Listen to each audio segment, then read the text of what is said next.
Sejam todos bem-vindos. Nós acabamos de fazer a meditação e estar dentro de um dia cheio de compromissos, atividades, preocupações.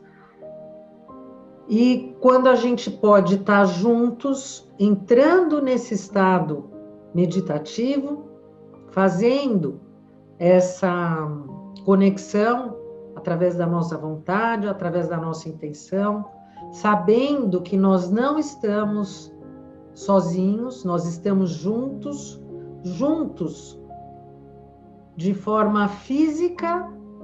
Logicamente, nós temos um físico virtual, porque a gente tem essa conexão com os nossos olhos, de cada um aqui está vendo essa imagem, né? Nós estamos fazendo aqui uma troca, mas o que é mais importante, que foi o que eu disse na meditação, os nossos mestres e guias estão sempre do nosso lado. Mas existem alguns dias em que canais são abertos e essa presença, ela chega mais próximo de nós, como se existissem portas, janelas, túneis, que às vezes estão com, assim, portas fechadas ou com um pouco mais de dificuldade, mas existem, então, aquelas aberturas dentro do tempo em que tudo está aberto e a gente consegue sentir essa presença muito próxima de nós. E essa semana a gente tem a possibilidade de se conectar com Pinhas, que é aquele cujo nome é o nome desta paraxá, que nós vamos falar sobre ela já já. Esse ser que, através do seu zelo, conseguiu cumprir uma missão divina, um tikkun que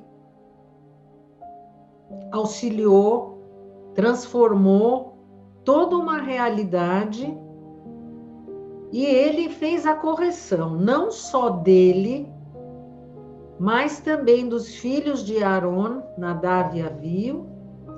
E esse ser que dentro do Midrash a gente faz as leituras e a gente vê comentários que ele viveu quase 400 anos, e que a nossa lógica física, difícil de aceitar algo como isso, e eu digo para vocês que ele viveu muito mais, porque na realidade o tempo de vida dele é eterno, porque aquele que faz a correção vive eternamente dentro de um corpo físico, e aí nós sabemos, quem estuda a Cabala sabe, que ele vai se manifestar novamente depois no profeta Elias.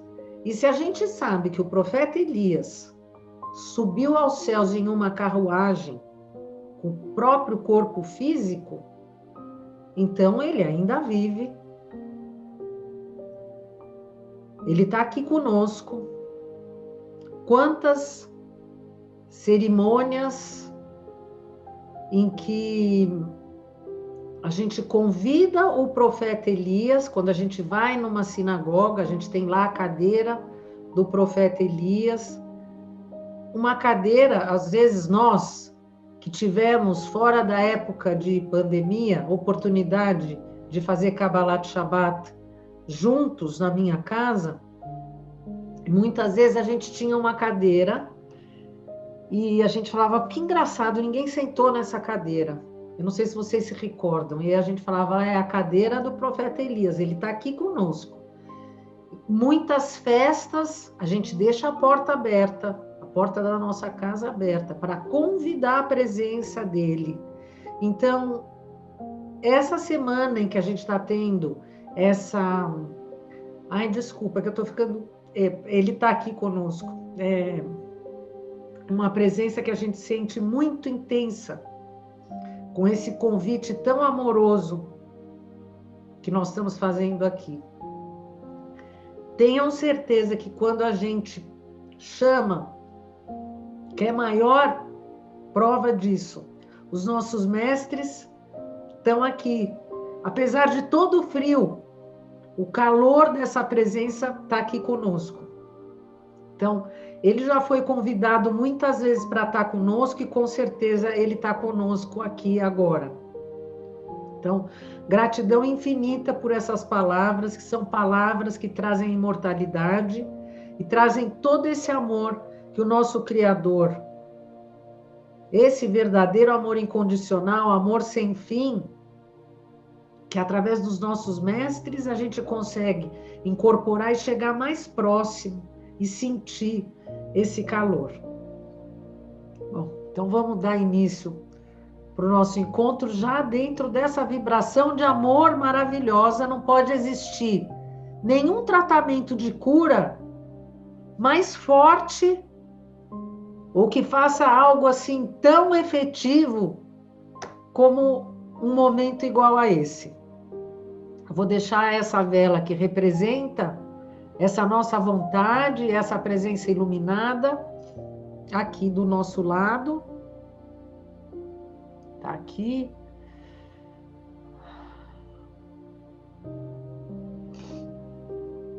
Bom, estamos iniciando o nosso estudo. Vamos primeiro só entender o que significa essa Parashá Pinhas. Nós estamos na penúltima Parashá de um livro, do 4º livro da Torá.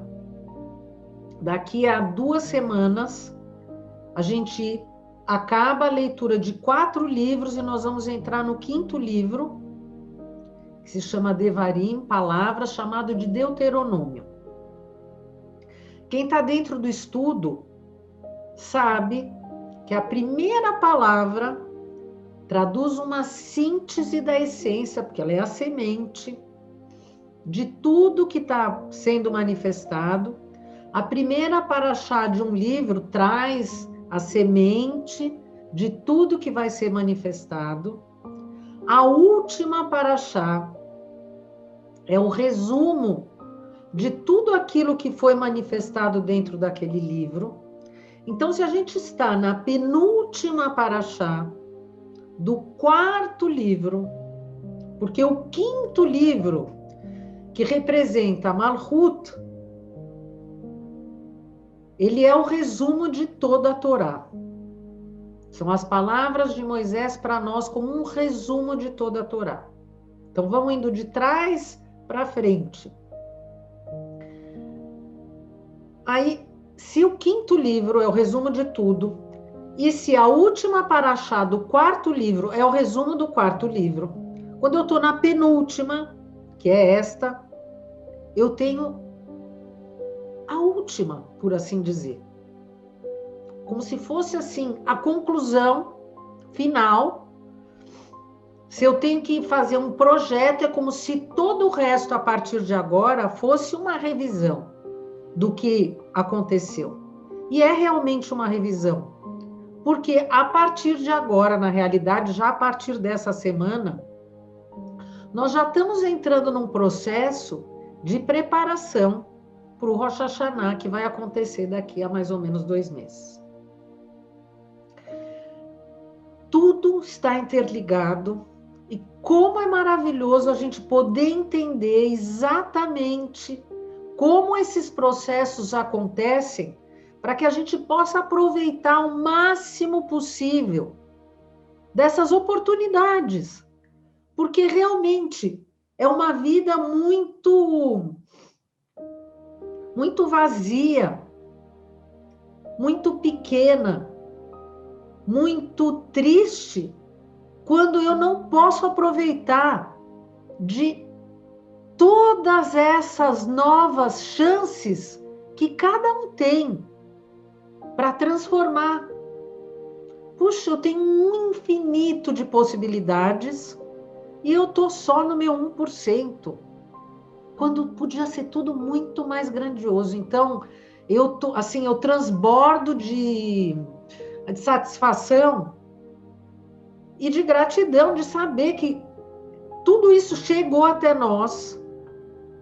Então, veja a nossa responsabilidade também, porque tantos poderiam estar recebendo, mas por algum motivo não é o momento, não é a escolha. Então, se a gente está podendo já receber essa vacina, esse remédio antes mesmo de que a doença se manifeste, o bloqueio se manifeste, nossa, ai, é bom demais. É bom, bom, muito bom, muito bom.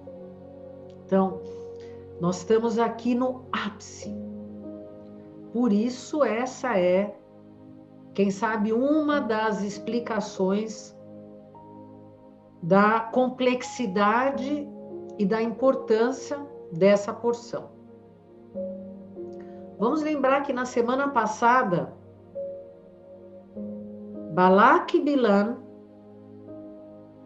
fracassaram na tentativa de amaldiçoar o povo hebreu. E não só eles fracassaram, como esse mago, esse feiticeiro que era Bilam, ao querer invocar o negativo para trazer bloqueios, maldições para o povo hebreu, ele pronunciou bênçãos que hoje fazem parte da liturgia hebraica, né? São bênçãos que fazem parte de rezas importantes. E por que é que a bênção do feiticeiro? Para mostrar de forma muito clara e objetiva que cada um de nós tem o potencial, por pior que seja, tem esse potencial transformador. Novamente, eu digo para vocês, o nosso Criador, que é puro amor, pura misericórdia. A prova disso é, além dessa bênção que saiu da boca de Bilam, de Balaão, nós estamos vivos aqui, apesar de todas as falhas que a gente já cometeu, as que a gente lembra, as que a gente não lembra, vidas passadas ou nesta vida. Se ele fosse um Deus que julga, se ele fosse um Deus que condena, a gente não estaria aqui. Porque eu também repito, não posso falar de vocês, mas eu falo de mim. Quantas falhas, quantas vezes eu já caí? Infinitas. Eu não vou conseguir lembrar de todas. E por mais que eu quisesse limpar todas, e eu quero, por isso que eu estou aqui, eu quero realizar essa correção. E esse nosso Criador, tão misericordioso, a cada dia me dá oportunidade de eu fazer essa correção. Ele é puro amor. Agora, eu quero ou eu não quero? Eu posso ou eu não posso? E o assunto de Pinhas está diretamente relacionado a isso, a esse julgamento, que nesse momento eu preciso fazer de mim mesmo, das minhas ações. Eu preciso entender todo um contexto para eu conseguir ir além. O tipo de atitude que eu preciso fazer para ir além. Na nossa meditação, eu usei um exemplo para vocês, que alguém sussurrou aqui, porque eu nunca tinha usado isso antes nas meditações, de que quando a gente contempla a chama dessa vela, a chama de uma vela, o fogo, a gente vê ele contínuo. A gente não vê nenhum espaço que tivesse uma sombra. É como se ela inteira estivesse emanando luz. Só que, se a gente pensar que dentro de nós existe uma centelha. E essa centelha brilha. Mas quando a gente olha um para o outro, a gente não vê ninguém aqui brilhando. Algumas pessoas conseguem fazer essa visualização, mas normalmente a gente não consegue fazer essa visualização. Por quê?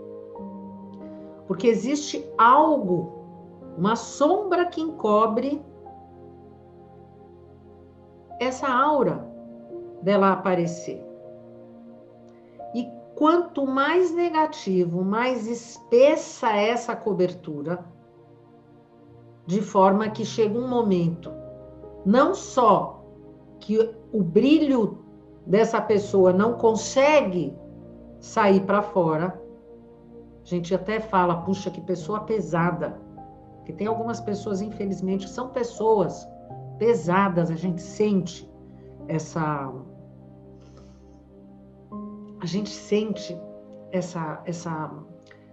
que eu vou dizer, parece que ela é tão pesada que ela suga a energia daquilo que está em volta dela, por esse desejo de receber tão grande, que faz parte, que está no núcleo dela, que então ela passa, ou ela está ali, a gente sente essa presença, que ao invés dela fluir, ela... Então, por isso a gente fala, gente, que pessoa pesada, né? E a gente se sente enfraquecido perto dessas pessoas. Porque nada daquela luz sai. E aí, tanto ela não brilha, como a luz também não entra. Por isso que a gente precisa ir aos poucos tirando essa casca. Bem, sim, isso mesmo, é a vibração. E as frequências combinam, exatamente. A pessoa que quer fazer essa união, que faz ações para receber para fazer essa, através da sua vontade, esse querer, ela vibra diferente, ela atrai aquilo que ela está vibrando. A gente fala na Cabala, similaridade de forma. Esse é o amor. Então, a pessoa emana uma vibração. E aquela outra pessoa emana uma outra vibração. E aí ninguém quer. Ou sim, muitas vezes pessoas querem. Mas talvez pessoas que também têm essa casca e não conseguem ver, não conseguem sentir. Porque essa própria pessoa não consegue sentir. Porque se ela sentisse, ela faria a transformação. Ela não ia querer continuar. Ela não vê, ela não enxerga, ela não sente. E ela quer continuar do jeito que ela está, porque esse é o jeito em que ela se sente à vontade e é a forma que ela conhece, é a forma que ela quer ser. Mas, tudo bem. Isso foi só uma introdução falando dessa vela. A cura.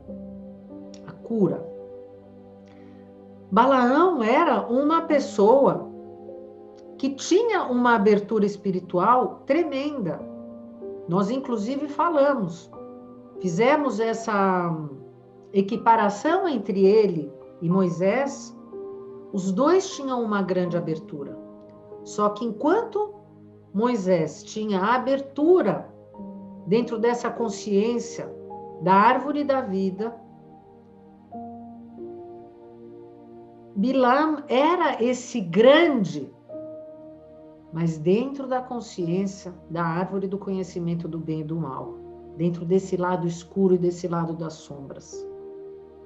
E quando ele canalizou e ele procurava falar as maldições, e ele canalizou a bênção, ele canalizou exatamente aquilo que estava sendo emanado no acampamento, que era a vibração de Hesed.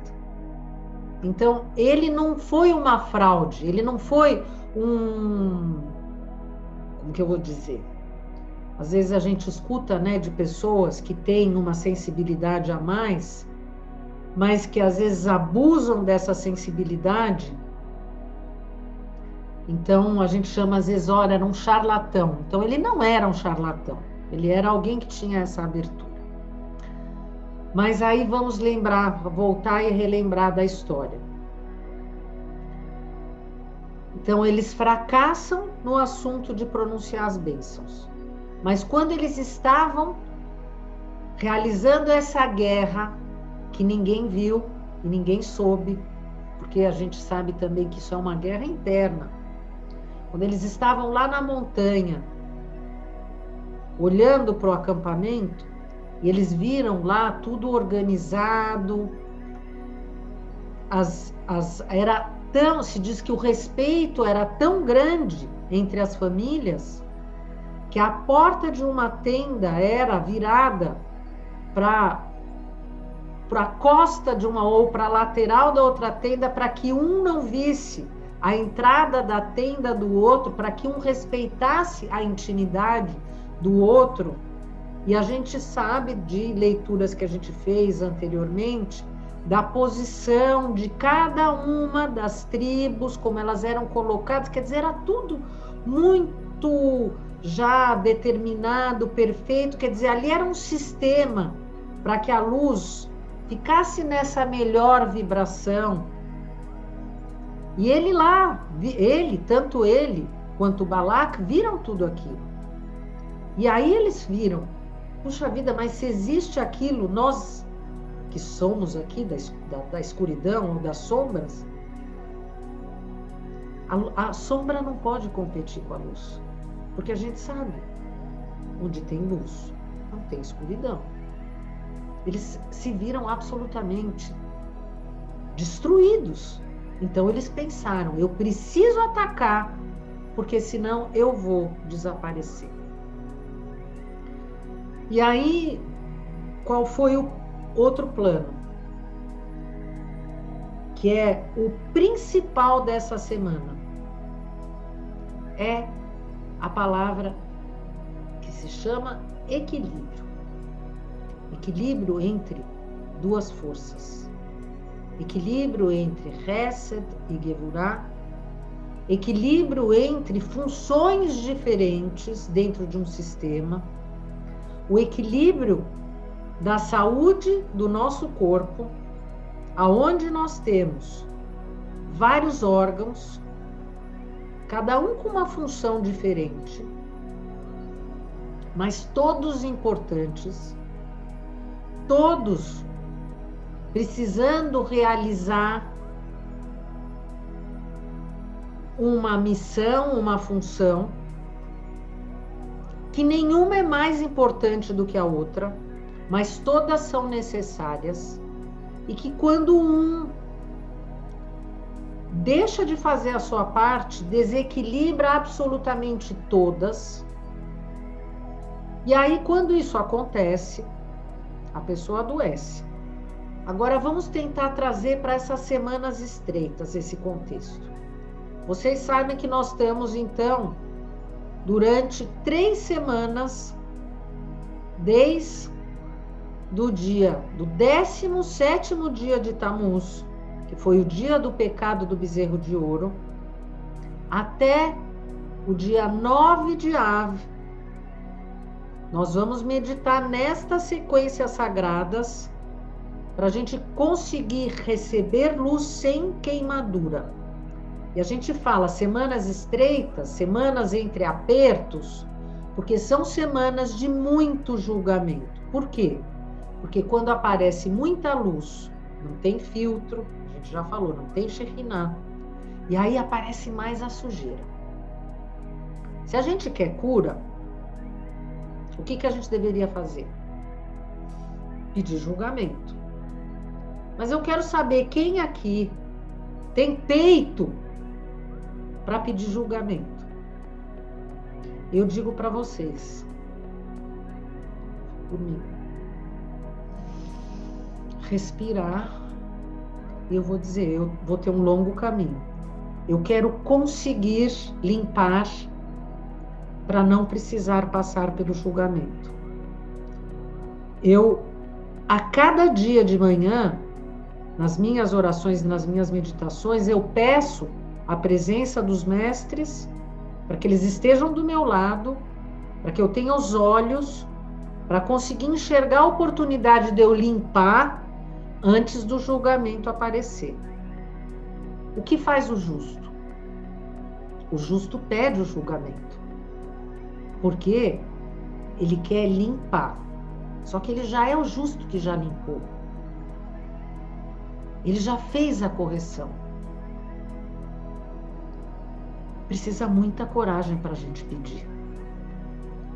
Será que nós estamos preparados para pedir o julgamento?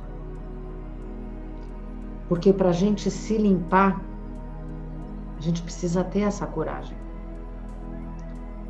A gente precisa ter essa força de Gevurah para tomar atitudes e ações de zelo, da mesma forma que ele. Ações que anulam absolutamente o nosso eu, para colocar em primeiro plano esse nós, o outro, o nosso Criador. Essa porção de Pinhas, ela traz a cura de forma muito especial neste período. Mas ele, essa atitude dele, essa atitude da autoanulação do eu não existo. Eu me matei, porque ele se matou para poder trazer a cura do outro.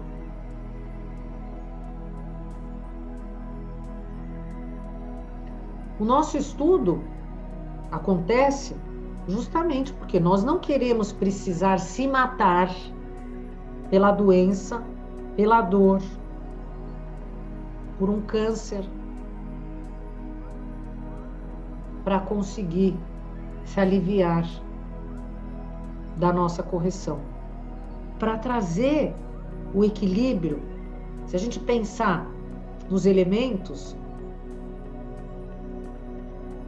então, Hesed é a água,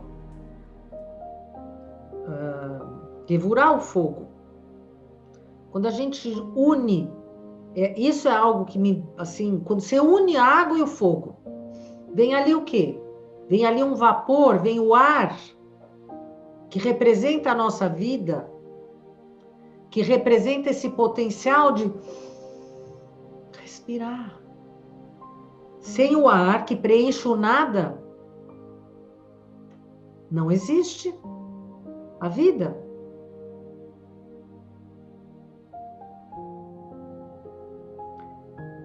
E nós ainda vamos aqui pensar esse tempo da misericórdia. O julgamento sem a misericórdia, ele faria com que a gente fosse eliminados. Já não existiria mais o nosso planeta. Da mesma forma que o Hesed, sem o julgamento, nós também seríamos eliminados, da mesma forma que Pinhas mostra aqui para nós, que nós também precisamos desse tipo de atitude. Essa atitude atitude de abrir mão do eu, não pelo eu. Não é simplesmente eu ser uma pessoa boa, ética. Porque o que acontece? Por que a gente tem que estar aqui toda semana? Por que a gente tem que ficar fazendo essas reflexões? Porque por mais ética que eu seja, eu tenho certas regras dentro de conduta. Uma pessoa poderia sentir vontade de pegar uma coisa da outra. Eu posso olhar o celular da outra pessoa, achar que o celular da outra pessoa é melhor do que o meu, querer ter igual e querer pegar. Mas eu não vou fazer isso, porque eu sei que eu vou me dar mal se eu fizer isso. Mas isso é a minha consciência. Pode ser que outra pessoa ache que ela pode pegar. Dentro da lei de causa e efeito, se não existisse misericórdia, aquela pessoa estaria condenada naquele momento por aquele pensamento ou por aquela atitude. Mas, através desse tempo da misericórdia, através da misericórdia, eu tenho uma mente racional que tem ali uma ética, uma forma de um pensamento, e aí as coisas acontecem na minha frente, desestabilizam os meus sentimentos, porque a gente tem coração. Aí misturou tudo. Misturou a ética da mente racional com os sentimentos do meu coração. E aí eu tenho que vir para o encontro da aula, né? Tem que estudar Cabala, estudar espiritualidade, para eu conseguir criar um quebra-cabeça que equilibra tudo isso. E é por isso que a gente relê essas histórias. É por isso que a gente tem um estudo que faz com que eu comece a pensar nas minhas verdades, porque senão eu caio nelas. Da mesma forma que Zimri, para defender aqueles que faziam parte da sua tribo, mas que erraram, não pagassem o preço que eles deveriam pagar. Só que ele não estava simplesmente enfrentando Moisés. Naquele momento, ele estava enfrentando a luz, o Criador. E será que não é isso que a gente faz todos os dias, quando a gente quer resolver os nossos assuntos e a gente acha que a gente não tem tempo, ou vontade, ou força para se controlar, para ter paciência, para não fazer o mal ao outro, pensamentos e palavras, atos e omissões.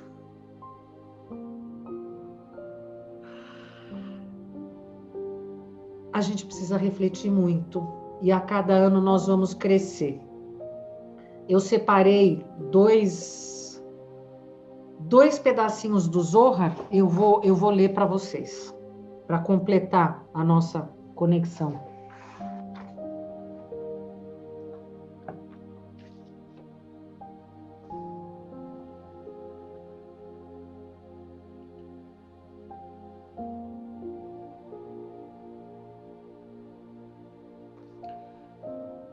Então, eu estou